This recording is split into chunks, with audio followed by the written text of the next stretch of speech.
Assalamualaikum warahmatullahi wabarakatuh.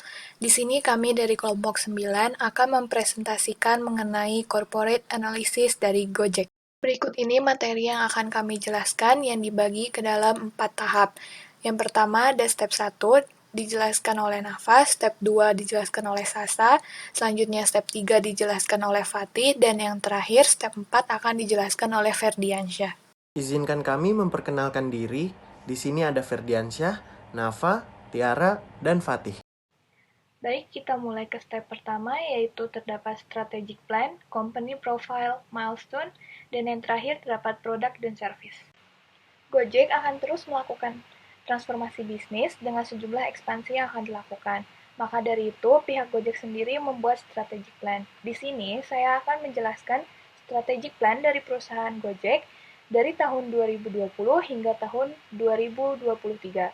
Pertama, di tahun 2020, Gojek mendirikan Yayasan Anak Bangsa Bisa. Yayasan ini merupakan organisasi non-profit yang didirikan oleh Gojek untuk membantu para mitra mereka yang terdampak oleh pandemi COVID-19. Di tahun berikutnya, di Indonesia sendiri, Gojek akan berekspansi dalam layanan GoFood. Gojek akan lebih gencar berkolaborasi dengan UMKM-UMKM restoran untuk bisa membangun bisnis bersama. Hal ini merupakan komitmen Gojek untuk menjadi suatu perusahaan dengan inovasi produk yang tepat sasaran dan membantu konsumen dan mitra untuk terus mendukung pertumbuhan UMKM di Indonesia. Di tahun 2022, Gojek melakukan investasi di PT Bank Jago Tbk. Bank ini merupakan bank berbasis teknologi di Indonesia.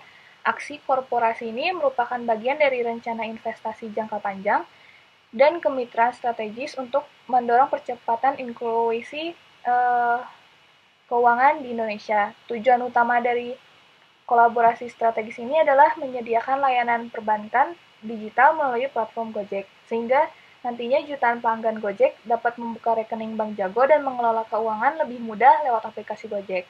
Di tahun 2023, sebenarnya poin ini telah dipersiapkan dari lama oleh pihak Gojek. Namun saat itu pihak Gojek tidak memberikan detail kapan penjualan saham perdana itu akan dilakukan. Semua ini akan menunggu momentum yang tepat, terutama faktor ekonomi dan makro. Jadi kemungkinan hal ini akan terjadi di tahun yang akan datang. Selanjutnya mengenai company profile dari perusahaan Gojek. Gojek merupakan sebuah perusahaan teknologi asal Indonesia yang mulanya melayani angkutan melalui jasa ojek. Perusahaan ini didirikan pada tahun 2010 di Jakarta oleh Nadiem Makarim. Saat ini Gojek telah tersedia di 50 kota yang ada di Indonesia. Gojek juga mempunyai layanan pembayaran digital sendiri yang bernama GoPay. Selain di Indonesia, layanan Gojek ini telah tersedia di Thailand, Vietnam, dan Singapura. Gambar ini merupakan tampilan baru dari logo Gojek. Awalnya, Gojek memiliki logo berupa pengemudi motor bersinyal, tetapi sekarang berubah menjadi sebuah cincin lingkaran bundar yang disebut SOF. SOF ini menjadi simbol yang mengingatkan kita semua kalau misalnya Gojek mempunyai berbagai solusi untuk setiap situasi, memberikan customer-nya power untuk melewati keribetan sehari-hari. Pengingat bahwa di balik setiap tantangan pasti ada solusi untuk melewatinya. Sesuai dengan tagline-nya Gojek, karena dengan Gojek pasti ada jalan. Ini adalah foto dari pendiri Gojek, yaitu Bapak Nadiem Makarim. Di sini juga saya mengutip perkataan dari Bapak Nadiem Makarim, yaitu anyone can steal your idea, but no one can steal your execution. Pada tahun 2019, Nadiem Makarim masuk dalam jajaran Menteri Kabinet Indonesia Maju, sehingga Gojek menunjuk Andre Solistio dan Kevin Alwi sebagai pengganti dari Nadiem Makarim. Keduanya kini menduduki puncak kepemimpinan Gojek sebagai CEO secara hierarki organisasi. Pak Andre dan Pak Kevin berada dalam posisi yang setara. Ini adalah untuk pertama kalinya Gojek dipimpin oleh dua CEO sekaligus. Hal ini dinilai bahwa Andre dan Kevin memiliki karakteristik yang saling melengkapi. Selanjutnya yaitu milestone dari perusahaan Gojek. Di tahun 2010, lebih tepatnya pada tanggal 13 Oktober, Gojek resmi berdiri dengan 20 orang pengemudi. Pada saat itu, Gojek masih mengandalkan call center untuk menghubungkan antara penumpang dengan pengemudi ojek. Di tahun 2014, Nadiem Makarim mulai mendapatkan tawaran investasi. Di tahun selanjutnya, lebih tepatnya pada tanggal 7 Januari 2015, Gojek akhirnya meluncurkan aplikasi berbasis Android dan iOS untuk menggantikan sistem pemesanan menggunakan call center. Di tahun ini juga Gojek pertama kali mendapatkan kucuran dana dari NSI Ventures dan mendapatkan kucuran dana juga dari Sequoia Capital dan DST Global. Di tahun 2016, pada Agustus 2016, Gojek secara resmi mengumumkan pendanaan senilai 7,2 triliun rupiah. Dengan adanya pendanaan tersebut, Gojek resmi berstatus sebagai unicorn pertama di Indonesia, yaitu startup dengan valuasi lebih dari 1 miliar US dollar. Pada saat itu, valuasi Gojek telah mencapai sekitar 17 triliun. Di tahun 2018, Gojek mendapatkan dana dari Google. Ini merupakan investasi pertama Google kepada startup di Asia. Setelah dari Google, di bulan Februarinya, perusahaan Astra International juga memberikan investasi kepada Gojek. Di hari yang sama, Jarum Group melalui PT Global Digital Niaga juga mengumumkan investasinya kepada Gojek. Di tahun 2018, tanggal 24 Mei, Gojek mengumumkan kepastiannya untuk berekspansi ke 4 negara di Asia Tenggara, yaitu ada Vietnam, Thailand, Singapura, dan Filipina. Di tahun 2019-nya, lebih tepatnya pada akhir tahun, Gojek mengumumkan kerjasama dengan Astra untuk melakukan uji coba motor listrik sebagai kendaraan pengemudi Gojek. Angka ini diklaim sebagai dukungan kedua perusahaan untuk gaya hidup ramah lingkungan. Pada tanggal 22 Juli 2019, Gojek meluncurkan logo dan cara penulisan korporasi yang baru. Dengan logo yang dijuluki Solve, dan penulisan Gojek juga berubah dari yang awalnya terdapat tanda strip, sekarang strip itu dihilangkan jadi hanya Gojek saja. Di tahun 2020, Facebook dan PayPal turut berpartisipasi memberikan pendanaan untuk Gojek. Dan yang terakhir di tahun 2021, Gojek akan terus berekspansi dan berinovasi untuk terus tumbuh menjadi perusahaan teknologi yang memberikan dampak sosial bagi masyarakat. Gojek merupakan perusahaan induk yang sudah sangat besar di Indonesia. Berikut ini merupakan perusahaan yang ada di bawah kendali Gojek Indonesia. Yang pertama ada GoPay, RCTO, GoProducts, Code Ignition, Midtrans, Promogo, Mapan, Kartuku, Halodoc, LiveMe, GoTix, GoStudio, Coins, C42 Engineering India, PT Bank Jago Tbk, dan yang terakhir ada Bluebird.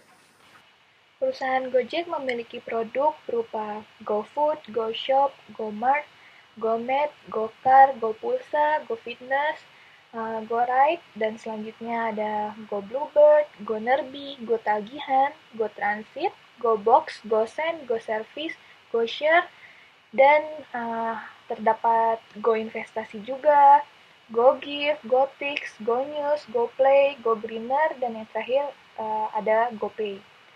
Seperti yang sudah saya sebutkan mengenai ada apa saja produk dari Gojek, Gojek ini sudah memberikan beragam pilihan produk yang sangat lengkap. Hal ini membuktikan bahwa produk yang disediakan oleh Gojek sudah sangat baik dan mampu bersaing dengan produk kompetitornya. Selain dari produk, Gojek sendiri memiliki servis berupa call center dan customer service. Gojek memberikan pelayanan 24 jam dan menyediakan pelayanan ini mudah melalui aplikasi. Selain itu, kontak pelayanan juga dibuat berbeda-beda sesuai jenis layanan agar lebih mudah dalam menindaklanjuti. Hal ini membuat Gojek sudah cukup baik dalam memberikan pelayanan kepada customer-nya. Sekian penjelasan dari saya, selanjutnya akan dilanjutkan oleh rekan saya. Baiklah, di sini saya akan menjelaskan mengenai step 2. Di sini ada vision and mission dari Gojek, vision and mission kompetitor, compare vision, compare mission, improve vision and mission, Dan yang terakhir, comment how they are support the strategy. Nah, selanjutnya di sini ada visi dari Gojek, yaitu membantu memperbaiki struktur transportasi di Indonesia, memberikan kemudahan bagi masyarakat dalam melaksanakan pekerjaan sehari-hari seperti pengiriman dokumen dan belanja harian dengan menggunakan layanan fasilitas kurir, serta turut mensejahterakan kehidupan tukang ojek di Indonesia ke depannya. Nah, di sini ada komen dari visi Gojek, itu sangat mudah dipahami dan dimengerti oleh semua anggota PT Gojek Indonesia. Dan dalam visi juga termasuk dapat membantu memperbaiki struktur transportasi di Indonesia dan juga memberikan kemudahan pada masyarakat dengan menggunakan fasilitas dari Gojek. Di sini ada misi dari Gojek, yaitu yang pertama, menjadi acuan pelaksanaan kepatuhan dan tata kelola struktur transportasi yang baik dengan menggunakan kemajuan teknologi. Yang kedua, memberikan layanan prima dan solusi yang bernilai tambah kepada pelanggan. Yang ketiga, membuka lapangan pekerjaan selebar-lebarnya bagi masyarakat Indonesia. Yang keempat, meningkatkan kepedulian dan tanggung jawab terhadap lingkungan dan sosial. Dan yang terakhir, menjaga hubungan baik dengan berbagai pihak yang terkait dengan usaha ojek online. Nah, di sini untuk komen misinya, misi Gojek ini sudah sangat terstruktur dan juga Gojek merupakan termasuk ke dalam bisnis model yang sangat efisien.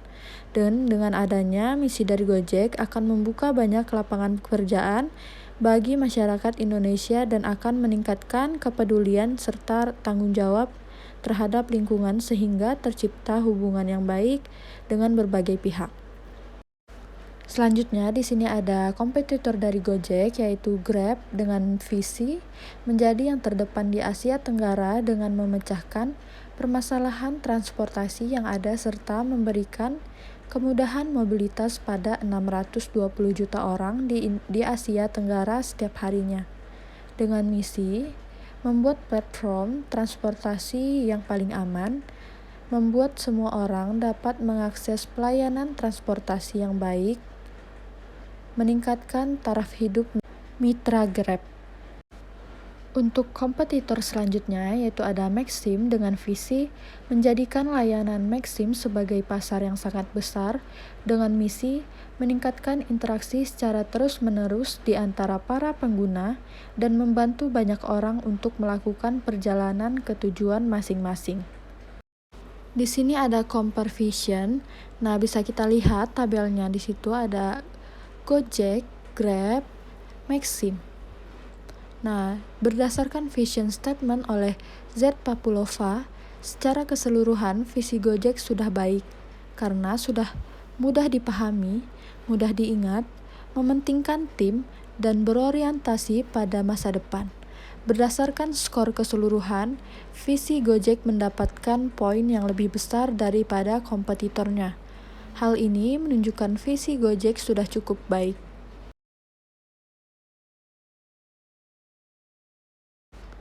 Nah, yang selanjutnya itu ada compare mission dari Gojek. Nah, bisa kita lihat tabelnya. Berdasarkan mission statement oleh Fred David, misi Gojek sudah cukup baik. Misi Gojek telah mencakup karakteristik misi yang terdiri dari penjelasan mengenai pelanggan, produk, layanan, teknologi, dan lain-lain. Berdasarkan tabel mission statement di atas, misi Gojek mendapatkan skor tertinggi dibandingkan kompetitornya. Di slide berikutnya ini ada improve vision and mission dari Gojek. Improve vision sebagai jasa ojek online pertama di Indonesia, Gojek selalu berinovasi agar tidak kalah saing dengan kompetitornya dan bisa mempertahankan pangsa pasar dengan cara memiliki manajemen kualitas jasa yang baik seperti kehandalan, daya tanggap, jaminan, empati, dan tangible. Nah, selanjutnya itu ada improve mission dari Gojek. Semakin pesat perkembangan teknologi, Gojek selalu menghadirkan produk dan layanan terbaru sehingga dapat memberikan kemudahan, kenyamanan kepada konsumen dalam memakai aplikasi. dapat meningkatkan sarana dan prasarana perusahaan serta memperluas kerjasama yang baik dengan berbagai pihak yang terkait dengan usaha ojek online. Selanjutnya ada How Vision and Mission Support Strategy. Visi dan misi Gojek telah mensupport strategic plan 3 tahun ke depan, karena terlihat dari isi dalam visi dan misi yang membahas tentang produk layanan terbaru, memperluas kerjasama, dan selalu berinovasi untuk memudahkan konsumen dalam melaksanakan pekerjaan maupun kegiatan sehari-hari dengan menggunakan fasilitas layanan kurir. Poin-poin ini terdapat pada strategic plan sampai dengan tahun 2023. Maka dari itu dapat disimpulkan bahwa visi dan misi tersebut bersinergi dengan strategic plan Gojek. Baik, sekarang saya Fatih Muhammad Fahri akan menjelaskan tentang step 3 yaitu internal assessment, di mana diantaranya ada financial statement, organizational structure and human resource development, market positioning map, marketing strategy competitor, map location, value of the firm, web analysis dan strength and weakness, serta event matrix. Baik, saya sekarang akan menjelaskan tentang financial statement. Ya, pengembangan aplikasi seluler sesuai permintaan yang dirancang untuk menawarkan tumpangan dan berbagai layanan lainnya. Aplikasi perusahaan menyediakan layanan seperti transportasi dan logistik, pemesanan dan pengiriman makanan, pembayaran digital, belanja, berita, dan hiburan, antara lain memungkinkan pengguna untuk mengakses ride-hailing, logistik, dan berbagai layanan lainnya semuanya dengan satu sentuhan melalui smartphone. Dalam hal ini, Gojek melakukan terobosan teknologi yang sangat mutakhir dan sangat mempermudah kehidupan manusia. Kemudian, kalau misalkan kita lihat sedikit data di layar, dalam hal itu Gojek apabila dari segi pendapatan yang jika dibandingkan dengan para pesaingnya, tentu saja Gojek masih di bawah kompetitor Grab. Namun selain itu, untuk nilai dari income Indonesia sendiri, Gojek telah memiliki laporan keuangan yang sangat baik seperti itu, walaupun memang masih di bawah kompetitor utamanya ya di Indonesia, yaitu Grab. Kemudian saya akan menjelaskan tentang organizational structure and human resource development. Di sini kita bisa melihat matriks struktur organisasi dari Gojek seperti itu. Kita bisa melihat co-CEO, lalu ada CTO, ada CCO, ada CPO, ada CFO-nya di sini dan sebagainya. Lalu berikut adalah struktur matriks yang digunakan oleh perusahaan Gojek. Oke, langsung saja saya akan menjelaskan di bawah. Oke, jumlah karyawan Gojek saat ini yaitu sekitar 3.570 orang.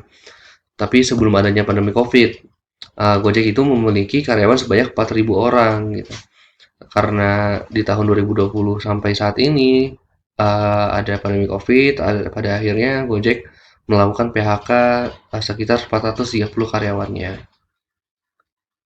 Nah, lalu kita masuk ke pembahasan. Ada direktur utama. Di sini direktur utama sementara ada sekarang saat ini Gojek memiliki direktur bernama Kevin Alwi sebagai co-CEO dan co-founder. Lalu ada juga Andres Orestio. Nah, di sini bisa dilihat tugas-tugasnya. Tentu saja sebagai direktur utama memiliki tanggung jawab yang sangat besar terhadap perusahaan ini gitu. Salah satu tugasnya di sini adalah memutuskan dan menentukan peraturan dan kebijakan tertinggi perusahaan. Terus ada bertanggung jawab dalam memimpin dan menjalankan perusahaan dan sebagainya, seperti itu. Lalu selanjutnya ada wakil direktur yang tentu saja tugasnya adalah membantu sebuah tugas yang direktur utama lakukan, seperti itu. Kemudian ada bagian penting yang dimiliki Gojek dan harus dipentingkan seperti itu, yaitu adalah manajer IT. Di mana manajer IT ini bertugas salah satunya adalah mengembangkan dan menyusun strategi dan rencana IT Gojek, seperti itu. Mereka merancang, desain, fungsi, fitur apa saja yang dapat dimasukkan ke dalam aplikasi Gojek seperti itu. Selanjutnya di sini ada manajer karyawan, front office dan pemasaran, di mana mereka bertugas untuk bertujuan untuk memasarkan dan tampilan atau image dari Gojek tersebut ke masyarakat umum. Kemudian juga mengatur apa namanya gimana caranya Gojek bisa dikenal dan pelanggan dari Gojek bertambah untuk bisa melebihi dari kompetitornya yaitu Grab. Kemudian ada manajer akuntansi yang berhubungan yang mengurus keuangan tentu saja. Kemudian ada manajer ojek, di mana manajer ojek ini khusus untuk mengkoordinasi ojek-ojek online atau driver-driver online seperti itu. Kemudian di sini ada karyawan, terdapat ada bidang programming, bidang web, tukang ojek atau drivernya, driver seperti itu. Terus ada front office, CS, administration dan pemasaran.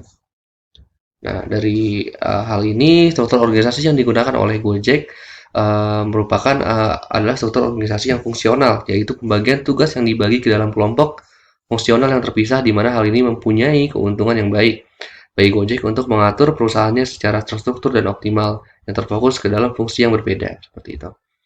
Kemudian kita akan membahas marketing strategi. Tentu saja Gojek memiliki marketing strateginya tersendiri, namun juga marketing strategi yang digunakan Gojek tentu saja hampir sama dengan perusahaan-perusahaan lainnya, yaitu ada publication, media publikasi yang digunakan Gojek juga media sosial seperti saat ini, ada Facebook, Instagram, Twitter, dan sebagainya, dan termasuk di dalamnya ada website.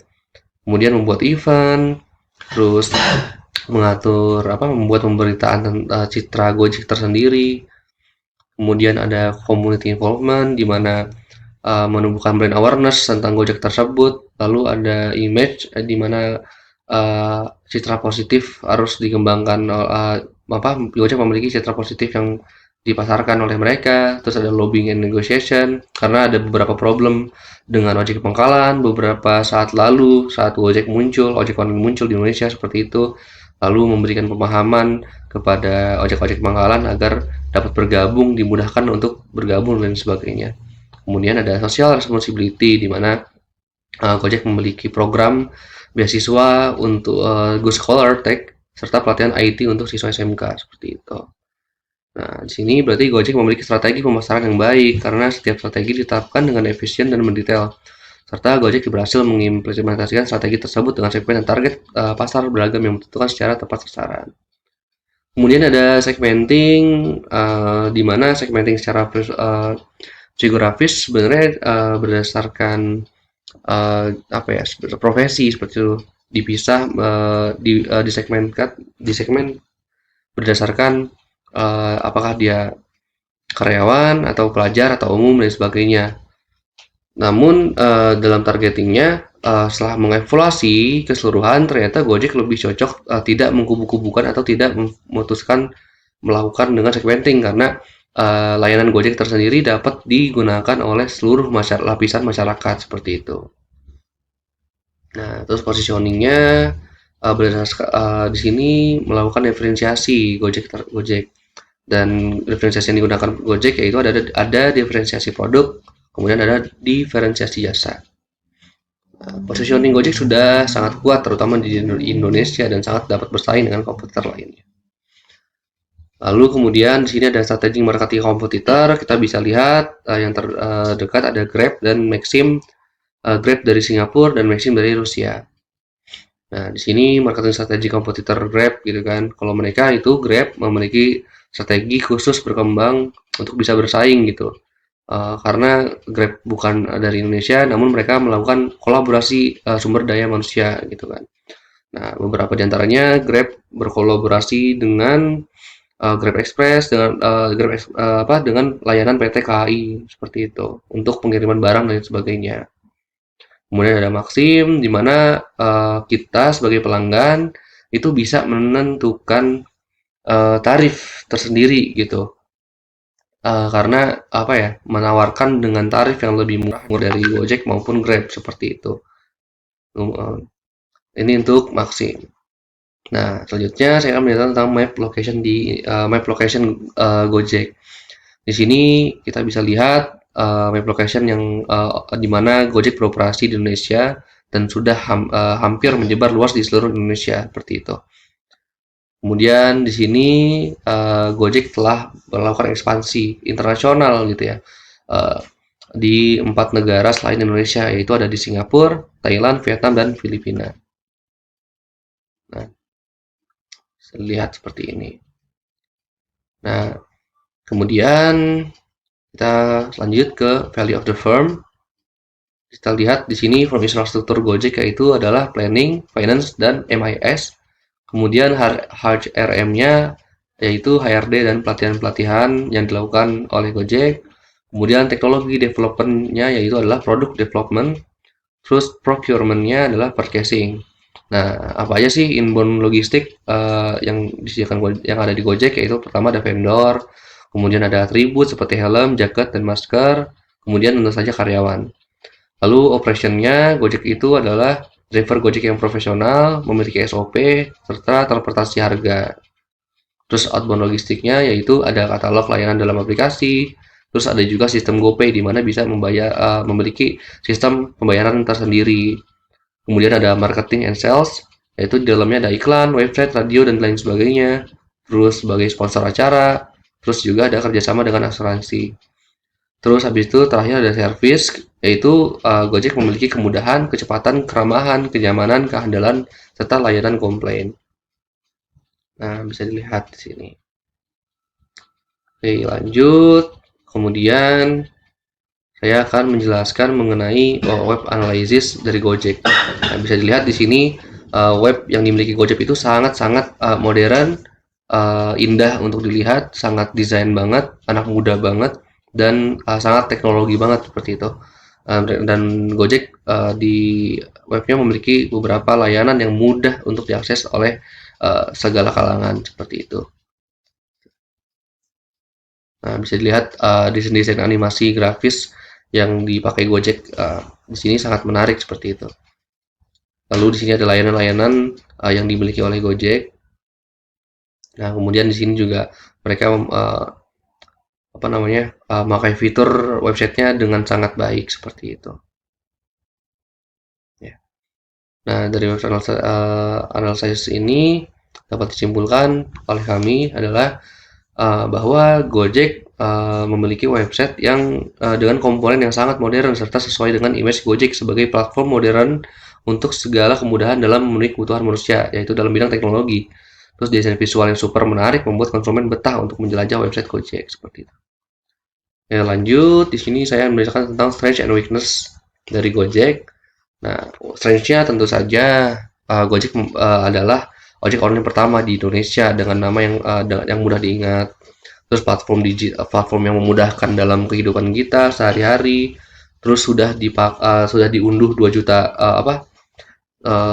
memiliki 2 juta driver yang tersebar di 50 kota Indonesia.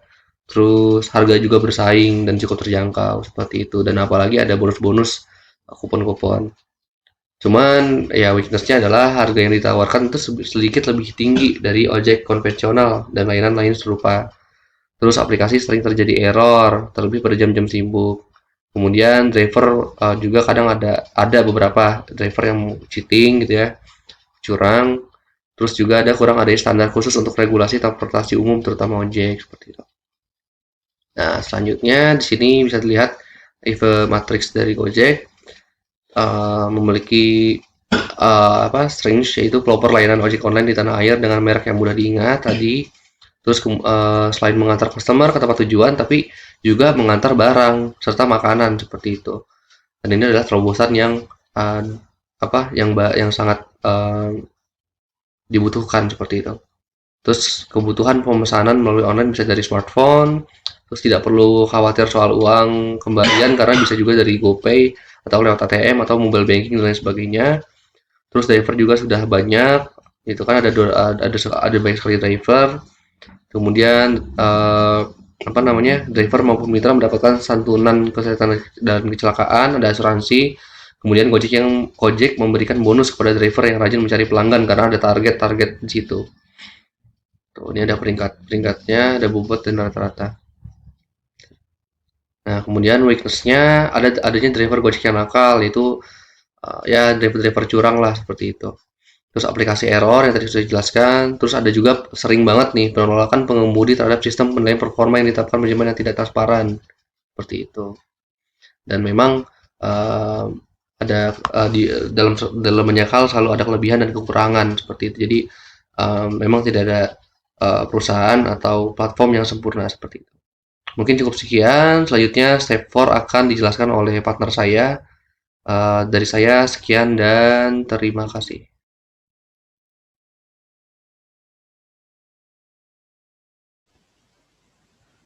Ya, baik. Selanjutnya di sini ada step 4, yaitu ada major competitor, competitive profile matrix, key industry, key external trend, opportunities and threat, 5 force, dan EVA matrix. Yang pertama kita akan membahas dari major competitor dari Gojek, yaitu yang pertama ada Grab, yang kedua ada Maxim. Key external trend, sub step 4. Key external trend yang pertama itu adalah ekonomi. Gojek berkontribusi 8,2 triliun rupiah per tahun ke dalam perekonomian Indonesia. Melalui penghasilan mitra pengemudi Gojek berkontribusi 1,7 triliun per tahun ke dalam perekonomian Indonesia melalui penghasilan mitra UMKM. Yang kedua ada sosial. Ojek online sudah menjadi tren saat ini dan memiliki dampak yang besar. Terlihat pada produk GoRide, GoFood, GoSend, GoMart, and GoShop, dan GoMedis, yaitu GoMed. Untuk saat ini kondisi di dunia sedang terkena bencana wabah COVID-19 yang kita kenal virus corona. Hal ini sangat berpengaruh pada seluruh industri. Di balik itu semua, Gojek langsung cepat beradaptasi dengan keadaan mereka, langsung berinovasi dan selalu membuat yakin hati para konsumen untuk selalu memilih Gojek pada pandemi saat ini. Yaitu ada teknologi. Untuk saat ini penggunaan smartphone sudah semakin meningkat dengan cepat dan penggunaan internet pun sudah tersebar luas. Seiring perkembangan teknologi saat ini, Gojek selalu berinovasi dengan melakukan pembayaran cashless dengan melalui aplikasi GoPay. Selain itu juga, Gojek selalu memunculkan layanan-layanan terbaru mengikuti kebutuhan konsumen yang berubah-ubah. Adapun di sini government and law, yang pertama ada government, pada saat pemilu sistem pemerintahan diperbarui oleh kabinet yang baru. Secara otomatis, segala peraturan di sektor industri mengalami pembaruan juga. Adapun law, hukum memiliki sisi internal dan eksternal. Seluruh konten situs Gojek dilindungi oleh Undang-Undang Hak Cipta dan Dasar Hukum Keberadaan Ojek Online di Indonesia, terletak pada pasal 137 ayat 2 yaitu UU LLAJ, pada pasal 3 ayat 1 dan 2 Peraturan Pemerintah Nomor 74 Tahun 2014 tentang angkutan jalan. Sedangkan dalam mengangkut orang ialah sah sesuai dengan pasal 137 ayat 2 UU LLAJ. Lalu di sini ada politik. Beberapa peraturan bisnis tertentu dipengaruhi oleh lingkungan politik. Lingkungan politik ini meliputi aturan dan peraturan yang ditetapkan oleh pemerintah yang harus diikuti oleh organisasi saat menjalankan bisnisnya. Beberapa faktor politik yang berpengaruh pada Gojek. Pertama ada Undang-Undang Nomor 11 Tahun 2008 tentang Informasi dan Transaksi Elektronik. Dan kedua pada pasal 3 ayat 1 dan 2 Peraturan Pemerintah Nomor 74 Tahun 2014 tentang angkutan jalan. Dan di sini pun ada nature and environmental. Saat ini lingkungan menjadi aspek yang banyak diperhatikan. Oleh karena itu, untuk meningkatkan citra perusahaan, banyak perusahaan yang berlomba untuk terlibat dan berkontribusi dalam kegiatan-kegiatan lingkungan. Gojek sebagai aplikasi ojek online memiliki peran yang sangat penting dalam industri pariwisata. Tidak hanya sebagai akses transportasi publik, melainkan juga menumbuhkan semangat industri ekonomi kreatif.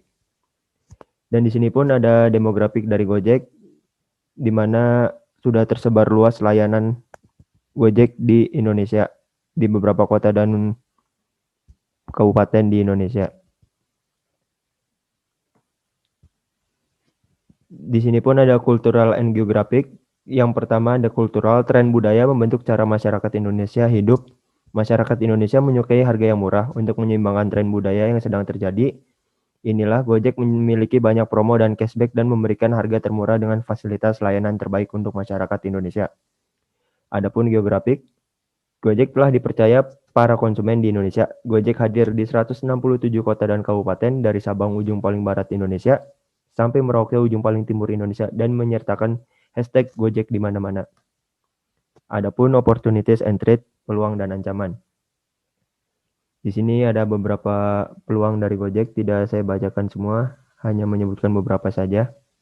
Yang pertama, peluang dari Gojek, aplikasi yang efisien untuk pemesanan ojek online dan beberapa layanan yang lain. Yang kedua, berkembangnya teknologi yang pesat di Indonesia. 3, semakin meningkatnya perangkat mobile smartphone. Dan masih banyak lagi. Dan di sini pun ada threat ancaman dari Gojek. Saya tidak menyebutkan semua, hanya beberapa saja. Yang pertama, semakin banyak berdirinya usaha yang sejenis, harga kompetitor lebih murah untuk beberapa layanan yang sejenis, akun Gojek selalu disalahgunakan oleh oknum, dan masih banyak lagi. Adapun Porter's Five Force, yang pertama ada bargaining power of buyers. Kekuatan daya tawar pelanggan dapat menjadi hal yang penting dalam menghadapi pengaruh keunggulan bersaing. Dalam hal ini, Gojek memberikan berbagai macam pilihan layanan dan juga promo dari setiap produk yang diberikan serta memberikan informasi terbaru mengenai layanan produk, harga, dan spesifikasinya. Yang kedua, bargaining power of suppliers. Kekuatan posisi tawar pemasok mempengaruhi persaingan dalam sebuah industri. Dalam hal ini, Gojek menetapkan komisi yang lebih rendah dari pemasoknya, sehingga dapat memberikan harga yang lebih murah dari pesaing. Yang ketiga, ada trade of new entrant. Kapanpun perusahaan baru dapat dengan mudah masuk dalam industri tertentu, intensitas persaingan di antara perusahaan meningkat. Ketika ancaman perusahaan baru yang memasuki pasar kuat, perusahaan yang telah ada lebih dulu di industri secara umum harus mempertahankan posisi mereka dan harus mengambil tindakan untuk menghalangi pendatang baru. Dalam hal ini, Gojek berusaha selalu menghadirkan produk-produk dan layanan terbaik secara terus-menerus, meningkatkan kemampuan SDM sehingga dapat memberikan pelayanan yang terbaik pada seluruh pelanggannya. Yang keempat, di sini ada trade of substitute product or service. Di banyak industri, perusahaan berada dalam kompetisi yang ketat dengan para produsen produk substitusi lainnya. Dalam hal ini, Gojek bersaing dengan para pesaingnya yang selalu memberikan promo-promo menarik untuk pelanggannya. Maka dari itu, dalam menghadapi ancaman tersebut, Gojek menghadirkan seluruh produk kebutuhan pengguna dalam satu aplikasi dan selalu berinovasi memberikan layanan yang baru yang tidak ada dari para pesaingnya. Yang kelima, di sini ada rivalry among existing competitor. Persaingan antar perusahaan yang ada menjadi ancaman yang paling kuat. Guna mempertahankan posisi, Gojek memperkuat usaha promosi untuk memanfaatkan kesempatan.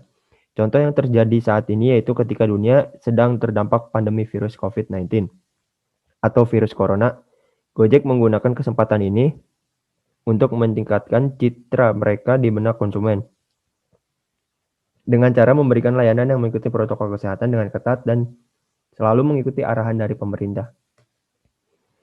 Berikut ada IV Matrix. Di sini ada peluang bobot rating score. Bobotnya itu 0,50, ratingnya 1 sampai 5, bisa kita lihat di sini. Dan selain itu ada ancaman juga, bobotnya sama 0,5 dan rating 1 sampai 7.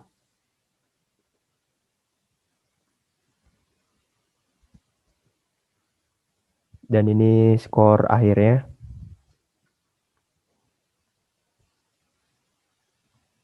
Ya baik, sekian dari kelompok kami. Kurang lebihnya mohon maaf. Wabillahi taufiq wal hidayah. Wassalamualaikum warahmatullahi wabarakatuh.